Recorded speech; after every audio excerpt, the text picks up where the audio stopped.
part of the Press Play Podcast Network.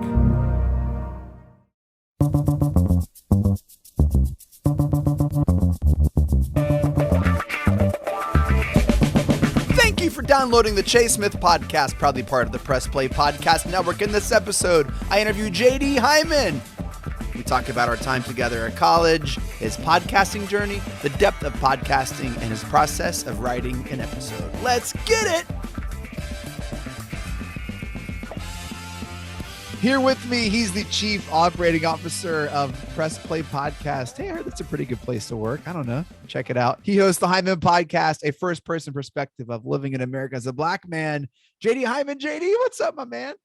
Yo, how's it going, man? I'm so glad to be here today or tonight. I'm so glad you're here today, tonight, this month, whenever this is. This is the second time you've been on the pod. The first time, JD, we had like 30 people on the show to talk about Up Next and TV. And it was like this great idea and concept. Execution maybe a little hard to have 8 people on a podcast, but I'm glad it's just me and you today, man. Hindsight is definitely 2020 on that one.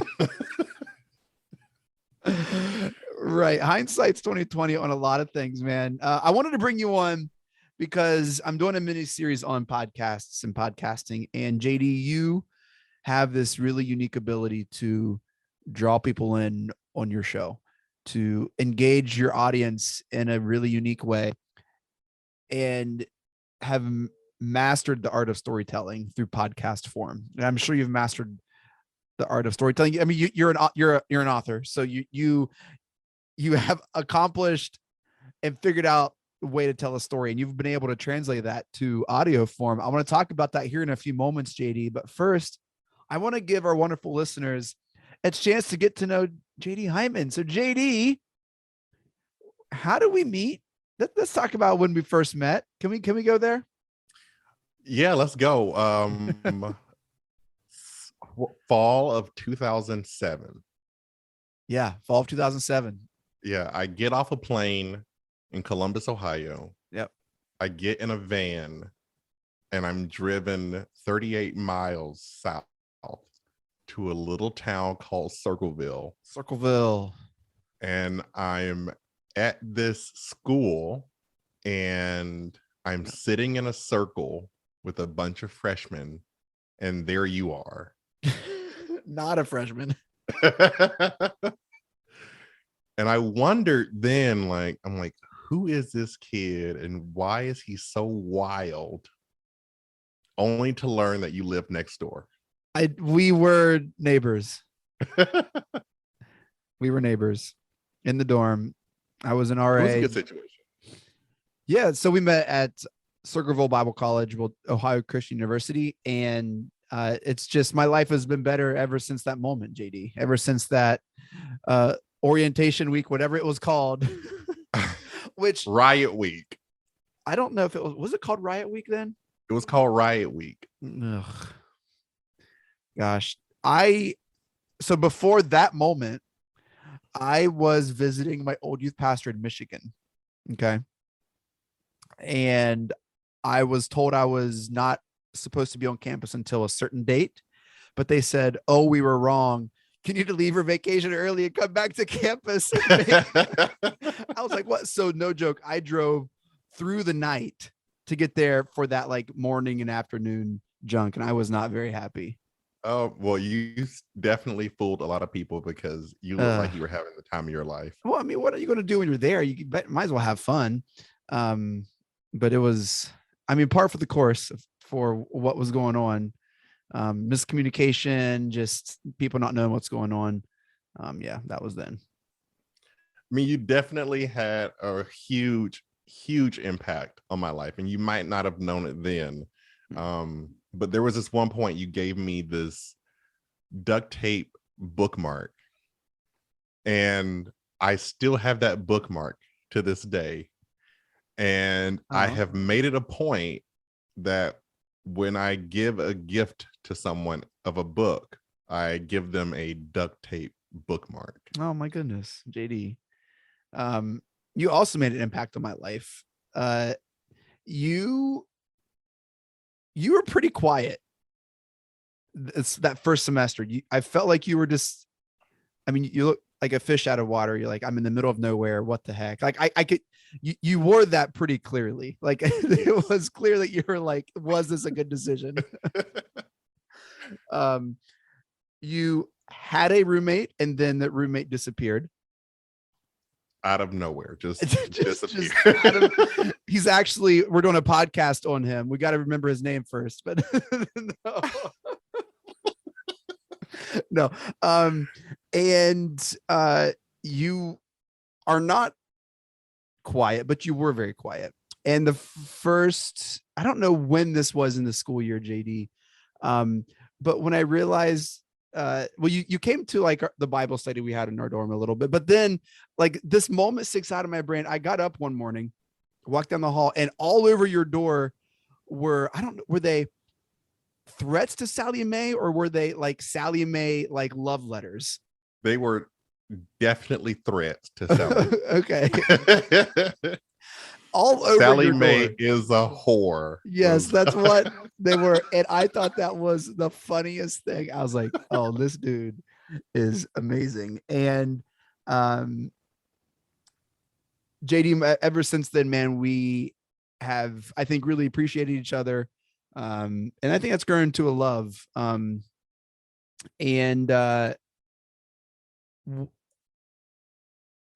so grateful that you are alongside and a part of this team here at Press Play, man. You're incredibly brilliant. You have just the ability to make hard decisions, to make good decisions. And I knew right away when I needed to bring someone on that like you were 1A and there wasn't anyone at 2 or 3. So and so I'm grateful for you, man. And this has been pretty fun, huh? I would say it has been fun, challenging, and adventurous. It's felt like an adventure. It has. Let's talk about podcasting, man, as an adventure. When did you first hear about podcasts?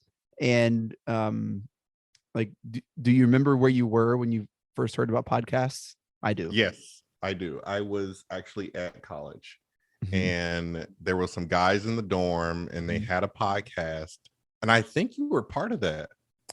I don't know if you were. Maybe not. I was not a part of like their show. I was like not a part of like the regular show, but I did like a segment or maybe guest a couple episodes. But yeah. Well, they had this show, and I thought, oh, this is cool, except I hated the show. And so me and some friends decided that we were going to make our own podcast. Yes. And we did. And you guys had music.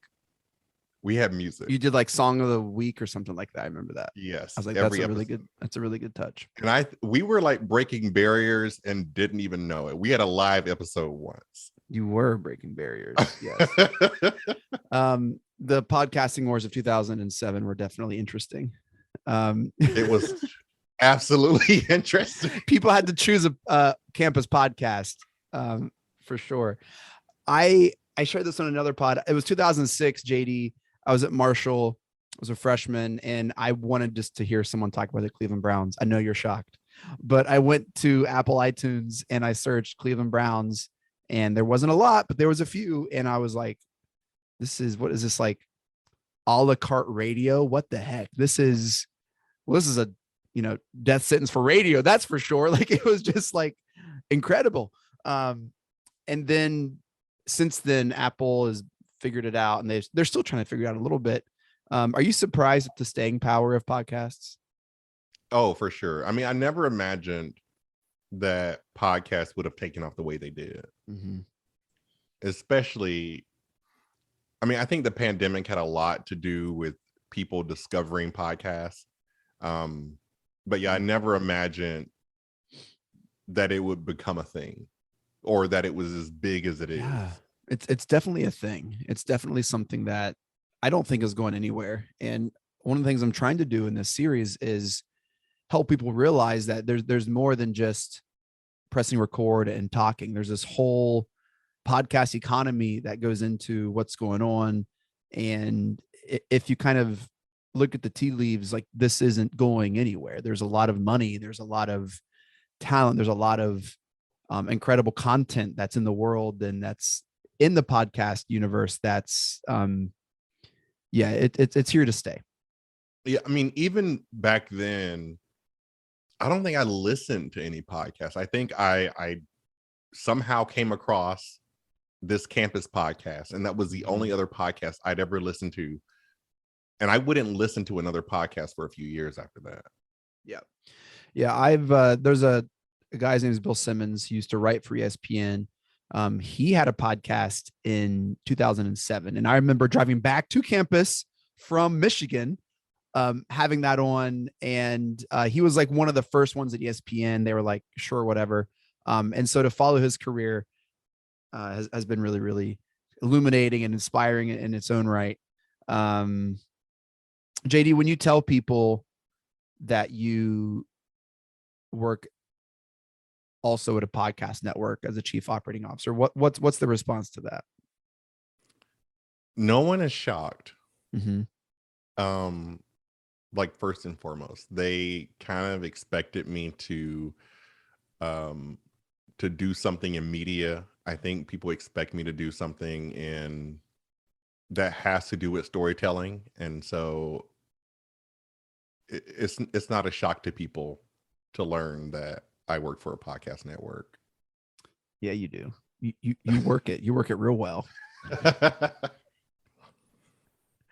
It's an incredible thing. And, I'm not shocked that it's not a flash in the pan, like a Vine and of course, all of those kind of evolve. Like right now we're recording this at the beginning of February, like Wordle is almost pretty much already out of the zeitgeist. Like you still see a couple posts now, but Wordle has come and went. Wordle. You play Wordle? Yes. Wordle. Oh my gosh. What's your starting word? Do you change it up or do you have one? I don't. You don't have a starting word. Interesting. I do not.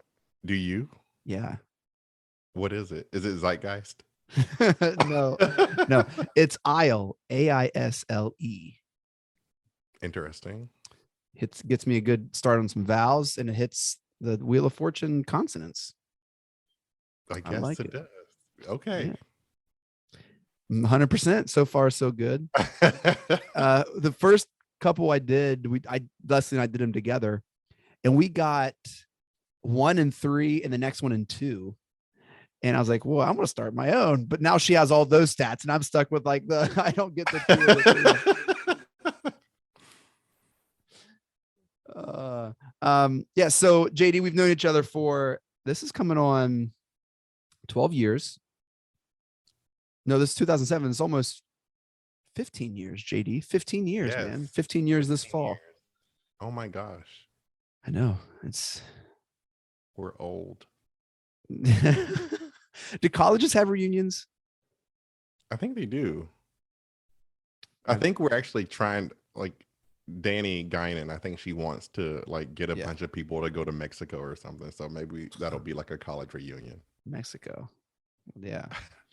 I didn't get that invite, but that sounds amazing.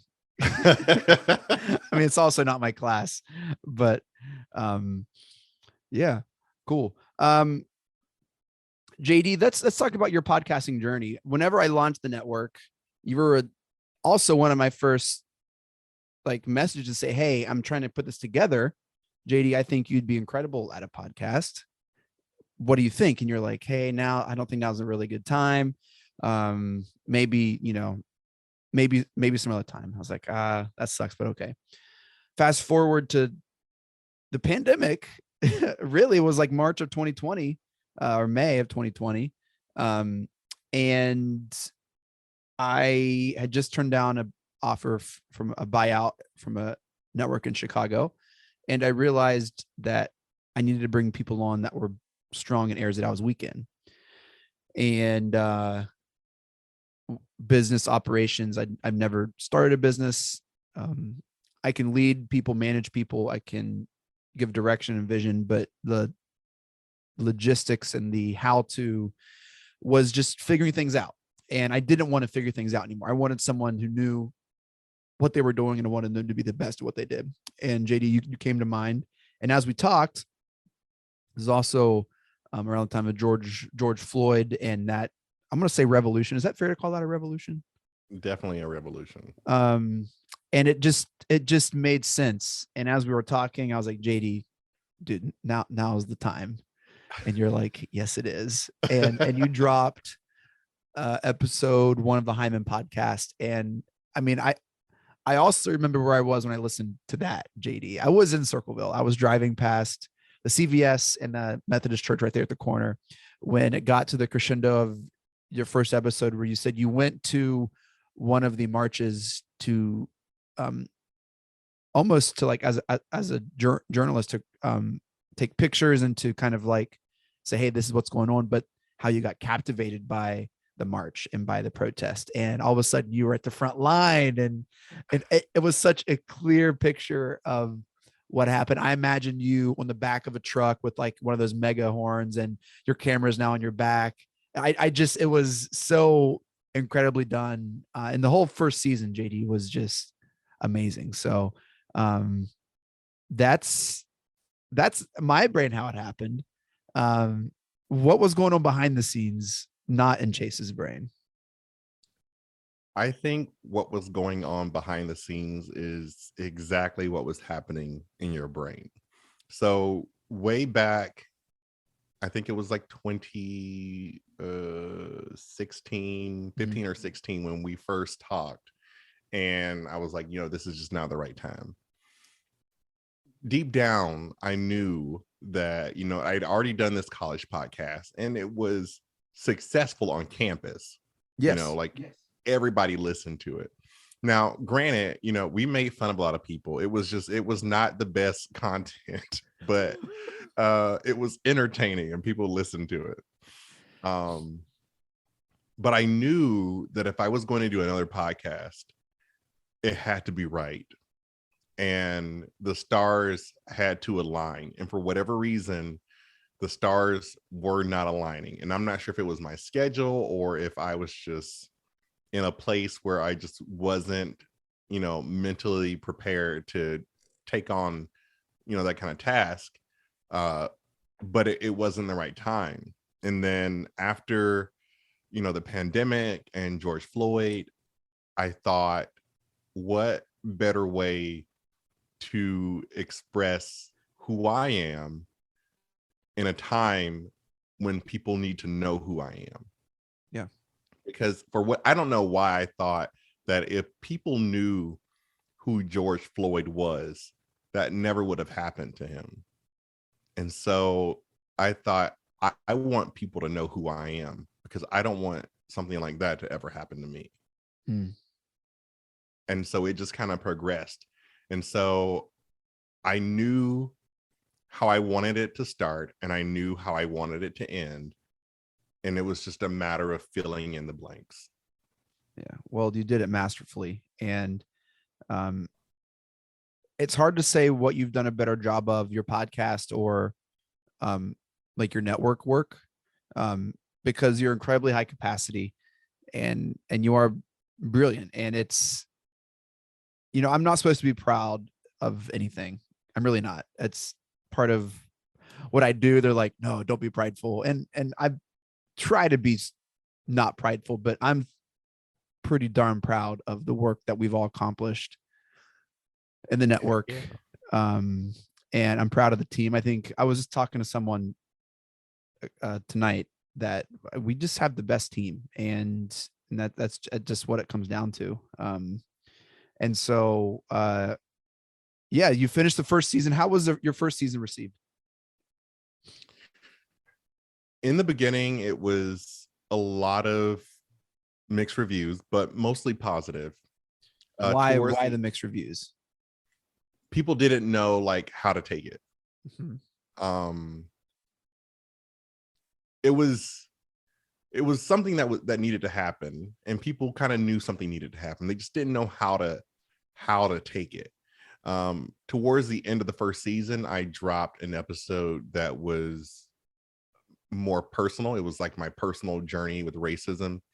That episode is kind of what sparked the revolution of all the people that I knew, because at that point I started getting lots of texts, phone calls, DMs, instant messages, tweets from people who were trying to understand, were they part of the problem, and what can they do going forward to mitigate, racism in their lives and in their everyday situations. And I thought that was probably one of the coolest things that it accomplished.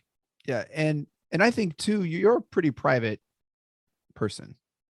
Yes. You don't share a lot of your life experiences. You pretty emotionally even keel.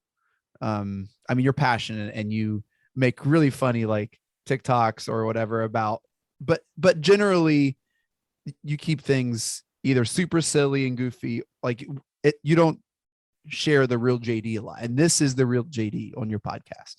Absolutely. And I'm not sure if I do that on purpose or if it is, you see a lot of stuff on social media. A lot of it is negative. A lot of it is bad. A lot of it is heartbreaking. And I think, my presence on social media is to be a little lighthearted, to crack some jokes, to get people laughing, and to help people realize that even though, the world is in shambles, you can take a few minutes to laugh at some stuff. So here's something that happened to me today, kind of thing. And dude, then you get yourself into these things where you're spending 16 hours writing and editing a video series about a time travel you get yourself into these situations like, JD, that was a really good kernel of an idea, and now you're 5 episodes in, and like, now what are you going to do now? Yeah. I thought about reviving that. Just, that's a lot of work. Yeah, it is. But I try to just make things lighthearted, give people something, fun, relaxing to do, turn your brain off. I know the world is crazy, but here's something funny real fast. Were you nervous to be that transparent in a podcast? I no. I was looking forward to it. I wrote that episode first. That was the first episode I wrote. And it was a matter of filling in around that and saving. I knew I couldn't lead with it. I knew it had to, come at its own time. And as more and more episodes began to drop, or as I began to write more and more episodes, I kept pushing it back because, I thought I have to build up to this. I have to explain. People have to know certain things going into this episode.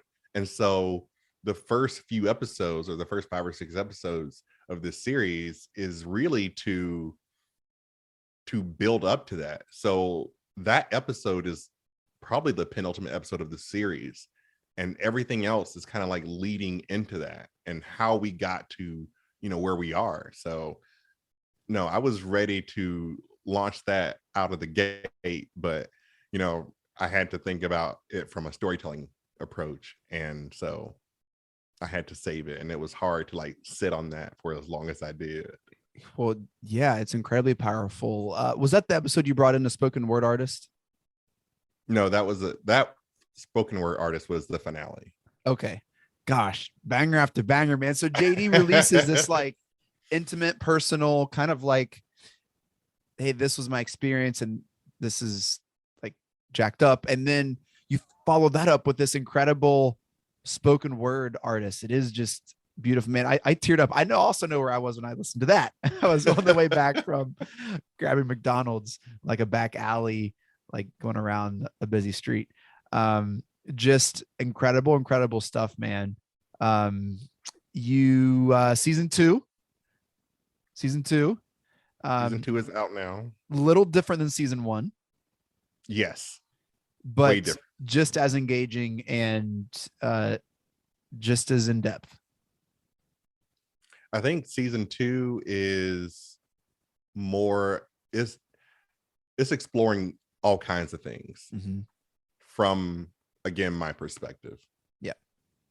You did a little series on the Murdaws in South Carolina, which unbeknownst to us, like went viral on YouTube on like the I don't even know what group it like I the don't know. Murdaugh murder like people that follow stuff, but it caught on, man. It was a thing. Yeah, I was reading through a lot of those comments, and you can tell that is like a little community of people who like follow, everything that has to do with, Alex Murdaugh and his family. It was so funny. I was like, JD, you're getting some traction on YouTube. And you're like, wait, we have a YouTube? Because all of our podcasts just like cross post like as an audio episode on YouTube. Yeah, I had no idea. I'm like, oh my gosh, there's a YouTube presence for this Murdoch series. That YouTube channel has more subscribers than my personal channel. I've had my personal channel since like 2005. Like literally, I watched the Lonely Island videos on YouTube, and I was like, I got to get one of these, and I got one, and it's just been like random videos I've done for church, our pregnancy announcement video. But anyway, yeah, man. What's in store for the last part of season 2? There's lots of things in store. I'm coming back in a week with a new episode about Lydell Grant, who was accused of murder and spent almost 7 years in prison until he was eventually vindicated. And so I think this last part of the second season is about telling the stories of other people and how, racism or race in general has kind of impacted their lives. So love it, that's man. where it's going. Well, hey, JD, let's take a quick break. When we come back, I want to talk about the art of storytelling in podcast form, the depth of podcast, and maybe a little bit about your process and how you go about making that happen, and how that differences from different verticals and stuff. Stick around. The Chase Smith podcast. We'll be right back. Hey everyone, it's JD from the Hyman Podcast. Backed by popular demand, I'm excited to let you know that new episodes of the Hyman Podcast will drop every other Monday on Apple Podcasts, Spotify, or wherever you listen to your podcasts. We're going to continue the conversations we started last season and keep having those hard conversations. There is so much in store for you this season, and I'm excited to share it with you. Subscribe today so you don't miss a single moment. The Hyman Podcast, part of the Press Play Podcast Network.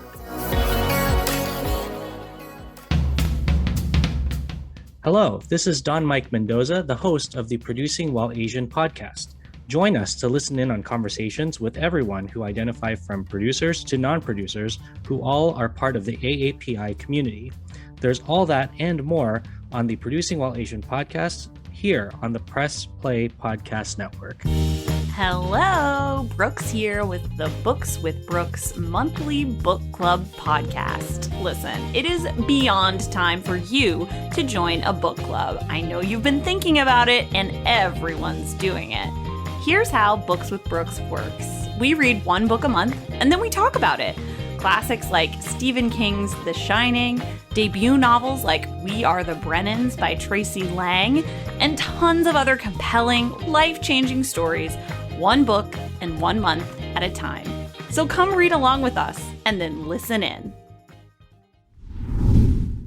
All right, back with JD Hyman, my good friend. He is the Chief Operating Officer of Press Play, host of the Hyman Podcast. JD is on to talk about the depth of storytelling and podcasting. JD, you are one of the best in the biz at being able to tell a story, engage an audience, and wanted to bring you on because that's, I think, aside from the reach and the accessibility of podcast, I think its engageability and the depth that it can reach is one of the key reasons that podcast is going to be here forever. Yes, I agree. That you can connect with a listener, you can draw them in to whether it's an intimate conversation or to engage them with the story and in your own inflection, hear your own passion. Like, I think that kind of like transcends a lot of like the visual limitations or whatever else. It's just when you hear someone's voice and you hear their experience and you hear them, it feels personal, and it's this connection that I think really makes podcasting stand out. Podcasting for a lot of people is about getting information across. And in my case, I think what it comes down to is I don't ever want to be misunderstood. And I think that's my number one pet peeve, is not being understood. And I don't know why that's my pet peeve, but that is my pet peeve. Well, I think with podcasting, you have control and you're able to not be misunderstood, right? Like I could go through this whole podcast and chop and dice for you to say something really, really incriminating and awful. I'm not going to do it, but I think with podcasting, you have that control to, hey, I want to make sure, like the point I'm trying to make, I get to clearly communicate, and especially with your process and how you tell a story.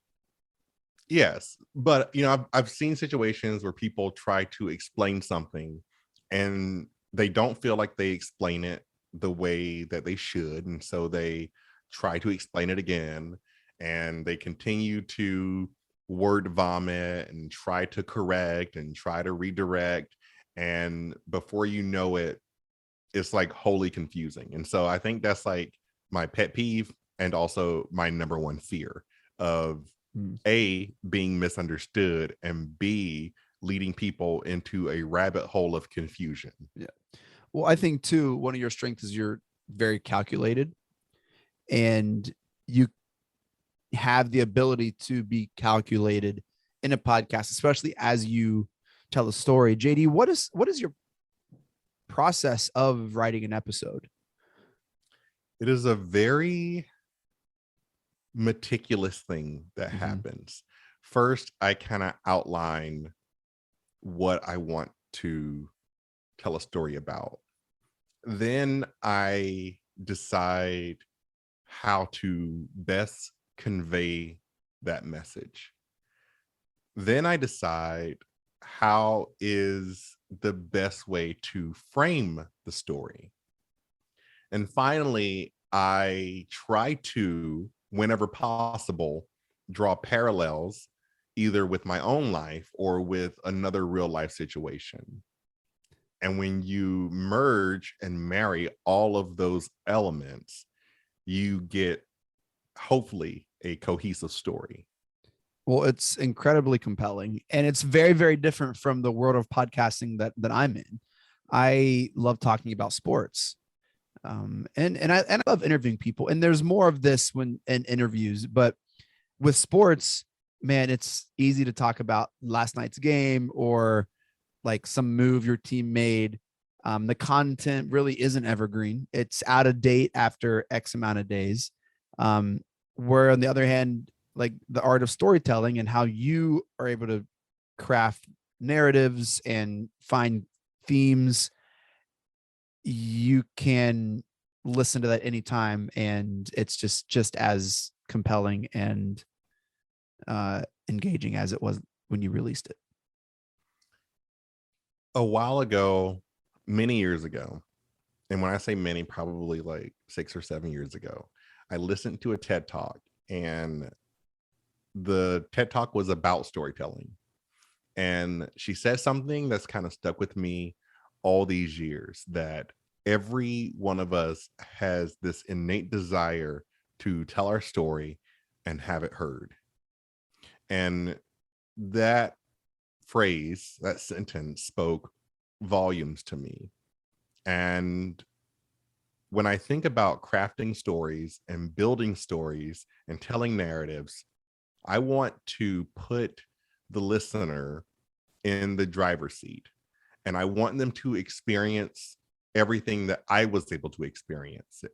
And I want them to sense it in every way that they can sense it without actually, being there. And I want them to take part in it and be part of it. And so like when you were telling me that, you were kind of captivated by that first episode And as it kind of crescendoed to that, that pinnacle point, you were enthralled in that. And that's kind of like, that's the purpose of storytelling, is to engage you to the degree that you become emotionally involved in what's happening. And hopefully at that point, you care more about the content. I think this also speaks to another reason why podcasting lasts is there's different verticals and genres for different people, right? Yes. Like there's a space, JD, that we get to share where you get to have these incredible stories and I get to talk about sports, and it's the same vehicle, it's the same medium, it's the same app, but yet here we are going about a podcast in completely different ways at the height of at an excellent leveled production and way that we can do it. And it's just right there for anyone and everyone to consume. Go ahead.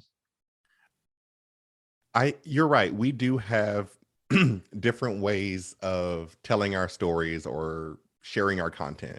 And one of the things that I like about your show, or the different shows that you're on, is you're super animated and you are engaging, all on your own. And sometimes I'm just sitting back and I'm like, I can't believe that's Chase. Like, because I don't always know that part of Chase until I'm like listening to one of his shows. So when I'm telling a story, obviously, depending on the content, I cannot always be as animated because, usually somebody has died in in something I'm, talking about.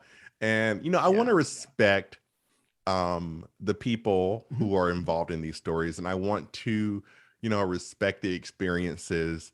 And so when I'm telling these stories, I am doing so in a way that respects the people, respects the experiences, but also engages the listener. And so it's not just about, speaking in this like narrator voice, but it also has to do with the production. And as you talked about with the network, one of the things that we pride ourselves on is the high quality of production. And so I have to make sure, the music is on point. I have to make sure that when I'm telling these stories, that I'm giving as much information as I can give. I am explaining different things. And one of the things that kind of comes to mind is when I was telling the story of Murdoch and how Paul Murdoch crashed a speedboat under a bridge. I talk about how he crashed the boat into dolphin pilings. And one of my processes is I have a group of friends, and they're kind of like my researchers that I share all my content with. And I told them the story. And one of their first questions was he hit a dolphin? And I'm like, no, he hit a dolphin piling. And they're like, what is a dolphin piling? And so in that episode, I say, he hit a dolphin piling. And then I go into explain what a dolphin piling is. Yeah. And it's those little details that kind of helps the listener to build a picture of what's happening. And I think if you have a picture of what's happening, it's easier to follow along with, is entertaining, and it's a bit more captivating that way. Yeah. Well, you do an incredible job. And I couldn't do what you do. Like hearing your process and hearing your story, it would take me hours upon hours upon hours to try to do what you do, JD. I'm doing this podcast mini series. I'm already dreading just like trying to put it together, and what's first, when do I release it all, like what are they going to be titled? I've changed all the titles like 6 times. Like it's just something that when I do sit down to do, I always find different ways or a different way to release or to promote that. And so just kudos to you, man. I listen to your podcast and I'm like, Gosh, man, there's JD doing his thing. And aren't we so lucky that we get to say, hey, he's a part of us. That's one of our shows. Very, very proud of the work you do, man. You do excellent work. I wish I could say it was like a super easy process and that I can churn these suckers out left and right. But I'm kind of the same way. Like I will flip over in my head trying to figure out like what to name these things. And I think there was a time in my life where I loved like naming things. And that's actually like one of the main reasons I wrote a book, is so I different chapters. And so this whole process to me is like writing a book. And that is sort of why I name all of my podcasts like they're chapters, because it's all one big book and I'm just telling the story. It is so funny when I tell you I'm recording and you're like, oh, when's the episode going to be released? I'm like, oh, in like 3 hours. You're like, what? What? How do you edit, produce? I'm like, what do you mean how? I just do it after I'm done. You're like, oh, it takes you hours. And so even down to our post-production process is just entirely different, JD. But I love it. I love it. That still blows my mind that you're like, oh yeah, it's gonna be out in 3 hours. I'm like, we're recording right now. Like, wait, so even with all the meetings that I've led that you've been in, you still hear me on podcasts and say like that, I can't believe Chase is like carrying it or doing that or whatever. It blows my mind. I feel like there's a little bit of the same energy in leading a meeting though. I don't know how you do it. It takes me a week to edit a show, like 2 weeks sometimes. I'm like I don't know how you like do that. That baffles me. No, I don't know. Well, I take production notes as we record, and I don't know. You've been doing it. You do anything long enough, and it does become a little accelerated. But some weeks are different than others. JD, what's you mentioned about your book? What is the biggest difference in writing a book and writing a podcast episode? The books that I've written are fiction, so I make them up as I go. This is a little bit different because my podcast is completely nonfiction and all of the stories that I tell are real. And so I never want to get, on the air and tell something that is inaccurate. And so I spend hours researching and learning as much as I can about a topic if I don't already know about it. And even if I do know about it, I still go back and research, everything that I possibly can about what I'm about to talk about. Because if I'm going to give you information, I want to give it to you from, an expert level. And so I learn a lot in the process of, writing these episodes. And that's probably the hardest part, is the research part.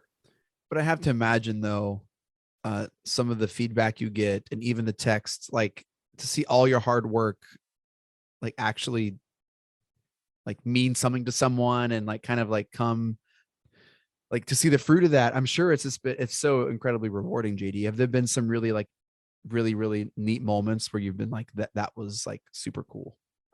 It is. I get lots of, especially recently, I get lots of positive feedback. People tell me, they've learned something new, in the process of listening to one of the episodes. I get so much positive feedback and so many kudos, and it just kind of makes me want to keep going. Yeah. And, just like keep finding more and more stories to tell. But just doing this for the short period of time that I've been doing it and getting some of the feedback that I've gotten, it really is motivating to just keep going.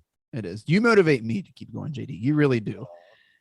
You really do. And motivated me. And now we're on a podcast together, which is, hopefully many more in the future. JD, thank you so much for coming on the Chase Smith podcast, man. It was great to talk shop a little bit and hear a little bit about your process and how you create and write a story, man. Thank you so much for having me. And I hope I get to be back here sometime. Of course, anytime. Well, that does it for this episode of the Chase Smith podcast. Thank you all so much for downloading and listening. Shouts to the Press Play Podcast Network for making all this possible. You can follow us online at Press Play Pods. You can visit our website at pressplaypodcast.com to keep up with all of our shows, network news, and writings. JD, where can we find you online and listen to your show, man? Plug something. Every single social media is at JD Hyman, and the website is jdhyman.com. And you can also find me in real life. So good luck. Good luck. But yeah, I'm out here. Well, JD, I appreciate you, man. And we'll be in touch. I'll see you in a couple days at our weekly meeting. I'll see you though. I mean, it's not like I'm going to see you in person. And that's what I thought. I was like, what? We need to make that happen. We need to make it happen. I don't doubt it. Yeah, I don't doubt it. There you go again. All right, man. Well, have a great week, JD. And we'll be in touch, bro. All right, see you.